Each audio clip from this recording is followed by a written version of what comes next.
Good morning, this is Penny Ferguson, a living leader. Another week has gone by. Oh, it's all going so quickly. I have to tell you, it gets quite extraordinary how the older you get, the faster time goes. And really you'd like it to be the other way around, but anyway, there we go. That's not what I'm going to talk about today. What I want to talk about is when I look back on my life, the very sort of first years of my life, and I'm talking about literally up to the age of about 16, 17. When I look back, I realise that my life was driven very much by what other people's expectations were of me. And my parents mainly, they expected me to do things that were good at school, but they wanted me to be good in academia more than anything else. And that, to be honest, didn't really interest me. I had lots of other hobbies and they weren't interested in my hobbies, and that was quite difficult. So I remember, and it was, oh gosh, years later that I began to realize my life was driven by wanting to be what other people wanted me to be. I didn't succeed a lot of the time because I was a bit of a rebel. So I was always being torn. And one of the things I recognize is that my life was driven by language, not just language that I used to myself, but unquestionably language that was used at me by other people. And we call it smog. And it's the shoulds, the musts, the ought tos, the got tos.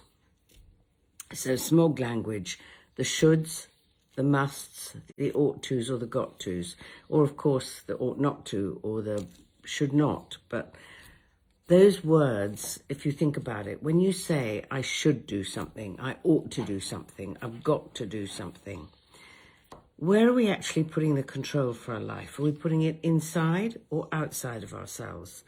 And if you think about it, there's an implication that somebody else is pulling the strings. I should do this. Well, who says so? There's an implication of no choice. I've got to. Again, implications of no choice. And when we feel those sort of feelings about we've got no choice, we're inclined to not think very well because we're stressed. We feel as though something's always controlling us, even though it's subconscious. Now, I'm aware that those words were used to me a huge amount of my life. But what was more, I suppose, scary in a way, was that I was using them to myself. I was always saying, I've ought to do this, I should do that, I've got to do that. And what you're doing is putting the control outside of you. And when the control's outside of you, you don't feel very good.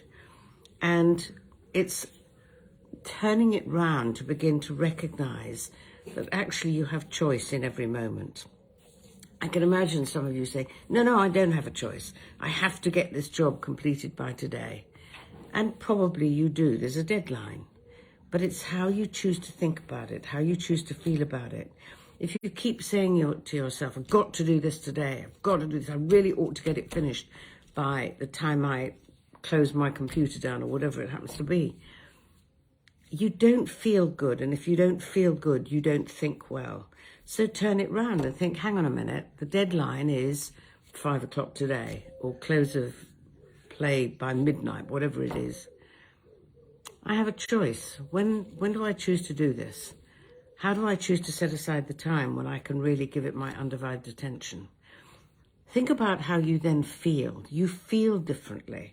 You feel, okay, I've got a choice about how I do it, when I do it. The deadline's still there, it hasn't gone away. But how much better is the quality of your thinking and the way you approach whatever that task happens to be?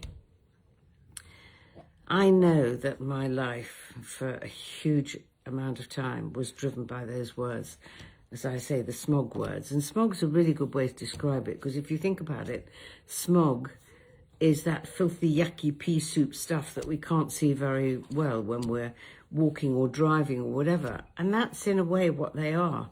I think they distort our thinking. And a lot of the time I was using that to my children because I didn't know it then. And I was saying to them, you've got to do this today. No, you ought to get that completed before you go out and do whatever you want to do. And I can imagine that that wasn't very useful for them. I'm not saying that I'm anywhere near perfect now. I'm absolutely certain I slip off the wagon again and again. But it's becoming aware and saying, is my life under my control? Am I really making choices? Or is there somebody else pulling my strings? Because if somebody else is pulling your strings, then your life in a way is under somebody else's control. So really think about the language you use. Think about how often you use that language to yourself and to other people. For me, I know it was not useful, and I do my best to say to myself every day, now hang on a minute, I've got a choice here. Am I going to choose to respond to that? I'm going to choose not to. I widen that gap between stimulus and response so that I can really say, is this by choice, or am I letting something or somebody else pull my strings? So there's my thought for you for this week. I hope it's useful. Please remember, anything that you'd like me to talk about, then please send me an email or send me a question, send me whatever, and I'm really happy to have a conversation about it and share with you my thoughts. Don't ever hear me say that I'm right. All I'm doing is sharing my thoughts and my experiences. So it's a pleasure to get some of the messages I do, and thank you for those of you who choose to react and choose to every week tune in. This is Penny Ferguson, Living Leader, hoping you have a wonderful week.